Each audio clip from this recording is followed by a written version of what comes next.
Most Christians never realize that the very routine meant to keep them close to God is quietly pushing Him to the margins. You pray, you read, you go to church. On the outside, everything looks spiritually responsible, but inside, something feels distant, mechanical, dry. You've wondered, why does God feel farther now than when I first believed? Is it spiritual attack? Or is it something far more subtle? What if the structure of your daily life, the habits you defend, the schedule you protect, is slowly suffocating the intimacy you crave? If you felt spiritually numb while doing all the right things, this may explain why.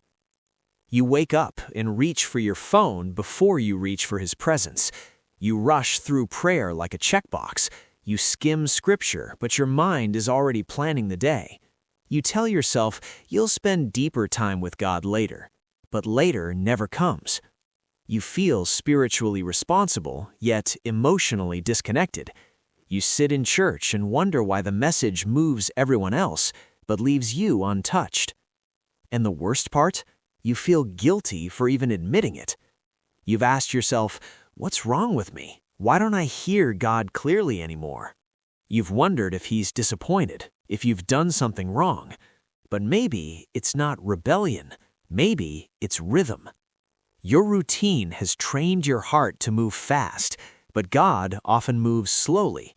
Your routine rewards productivity, but intimacy cannot be produced. And slowly, without you noticing, your days become efficient, but spiritually hollow. You don't hate God, you just don't have space for Him. And that quiet drift feels lonelier than outright failure. Does this sound familiar? The voice you follow will shape your future.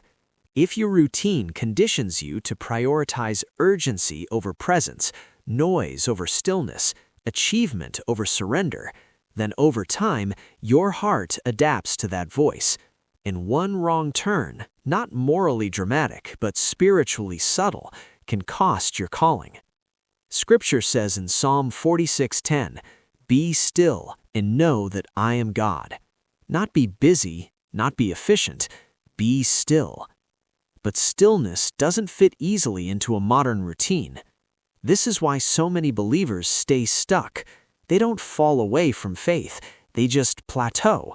They remain spiritually functional, but emotionally distant. And distance with God doesn't happen overnight. It happens in small compromises of attention.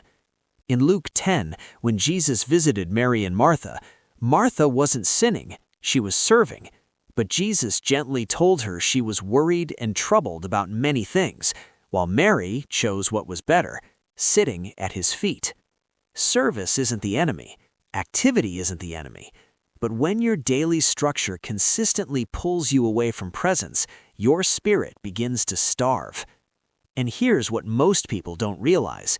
It's not what you do occasionally that shapes your relationship with God. It's what you do daily.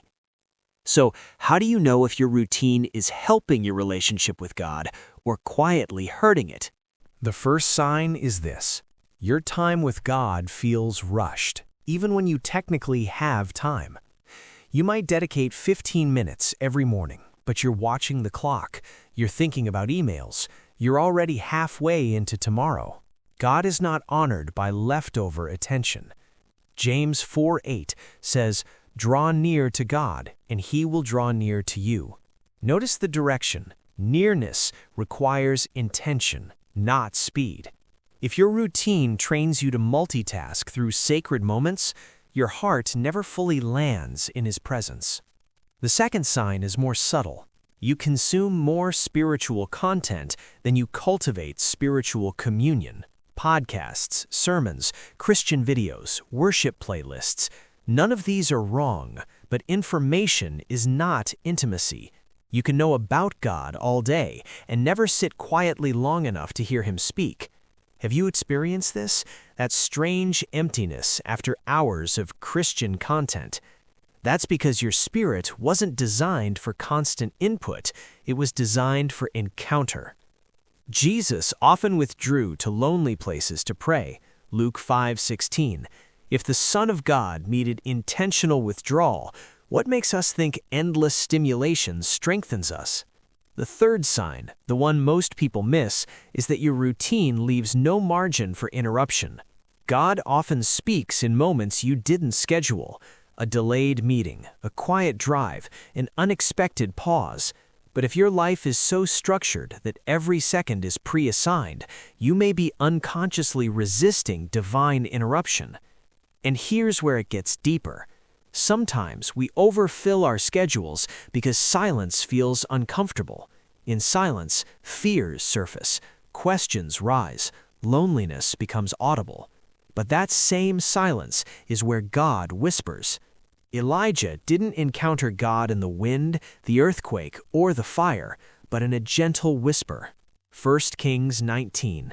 And whispers require proximity. If your daily rhythm eliminates quiet, you may be unintentionally eliminating the space where God speaks most clearly.